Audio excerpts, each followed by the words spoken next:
राधे राधे। ओम नमो भगवती वासुदेवाय। दोस्तों, आषाढ़ माह की शुक्ल पक्ष में देवशयनी एकादशी का व्रत किया जाता है। ऐसा मानते हैं कि इस व्रत से करने से सभी जातकों को पापों से मुक्ति मिलती है। इस व्रत में कथा का पाठ न करने से पूजा पूर्ण नहीं मानी जाती है, इसलिए कथा हमें अवश्य पढ़नी चाहिए।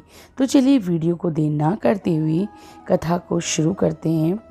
सबसे पहले हमें ये जानना बहुत ज़रूरी है कि इस एकादशी के पालनहार भगवान विष्णु, इनको ये व्रत समर्पित होता है। साल में कुल 24 एकादशियाँ होती हैं, जिन्हें अलग अलग नामों से जाना जाता है।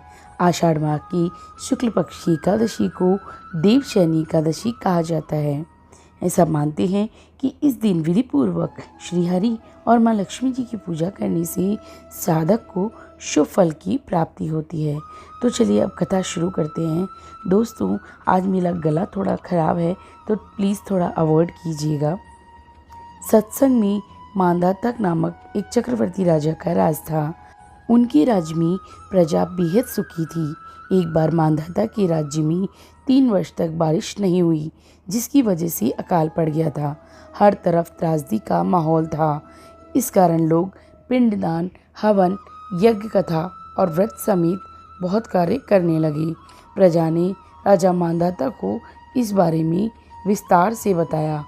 राज्य में अकाल को देखकर राजा अधिक चिंतित हुआ। उन्हें लगता कि उनसे आखिर ऐसा कौन सा पाप हो गया जिसके कारण उनको इतनी कठोर सजा मिल रही है। इस समस्या से निजात पाने के लिए राजा सेना को जंगल की ओर लेकर चल दिए। इस दौरान वो लोग ब्रह्मा जी के पुत्र अंगिरा ऋषि के आश्रम पहुंच गए। ऋषिवर ने राजा का कुशल क्षेम पूछा और जंगल में आने की वजह पूछी। राजा ने कहा, मैं पूरी निष्ठा से धर्म का पालन करता हूँ, इसके बाद भी राज्य में ऐसा अकाल क्यों पड़ रहा है मुनिवर?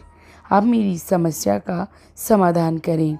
मांधाता की बात को सुनकर महर्षि अंगिरा ने कहा कि ये सतयुग है, ऐसे में छोटे से पाप का दंड का सामना करना पड़ता है। उन्होंने कहा कि आषाढ़ माह की शुक्ल पक्ष की एकादशी का आप व्रत करें और इस व्रत को करने से राज्य में बारिश जरूर होगी। इसके बाद राजा ने एकादशी के व्रत को किया और इस व्रत के पुण्य प्रताप से राज्य में मूसलाधार वर्षा हुई।